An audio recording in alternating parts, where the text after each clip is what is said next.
ভারত প্রীতিবাদ দেওয়া লাগবে এই দেশে। কোন আগ্রাসন এই দেশে আমরা চলতে দেব না। এই দেশ চলবে এই দেশের মানুষের চেতনা অনুযায়ী। কোথায় কোন চেতনা এসেছে, ও চেতনা এখন বাদ দেন। অনেকে বলে না আমরা 47-এর চেতনায় চালাবো, কেউ বলে আমরা 52-র চেতনায় চালাবো, কেউ বলছে 71-এর চেতনায়। না, আমাদের এই প্রজন্ম, আমরা যারা এখন আছি এদেশ, যারা এই দেশটা এবার আমরা মুক্ত করেছি, আমরা 47 দেখিনি, আমরা 52 দেখিনি, 71 দেখিনি, আমি 24 দেখেছি। বলেন, আমি ওগুলো অস্বীকার করি না। হ্যাঁ, অবশ্যই ওগুলোর মর্যাদা আছে, কিন্তু চেতনা বিক্রি করা বাদ দেওয়া লাগবে। আপনি কোন কারণে এই 54 বছর পরে এসে আমারে আপনি রাজাকার বলবেন?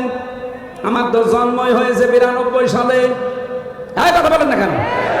আমার বাবার বয়স ওই সময় হয়তো 1 বছর বা 6 মাস হতে পারে। কোন কারণে এই ট্যাগ আমার উপরে দিলেন?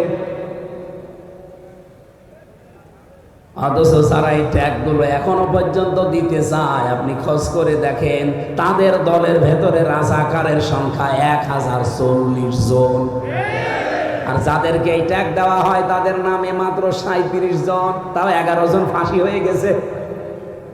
রাজাকার হলে যদি ফাঁসি দেওয়া হয় তাহলে 1040 জনকে আগে ফাঁসি দেওয়া লাগবে। কথা বলেন না কেন? সুতরাং এই চেতনা বিক্রি করলে আপনিও ডুববেন। হাসিনা যেমন ডুবেছে, আপনিও ডুববেন।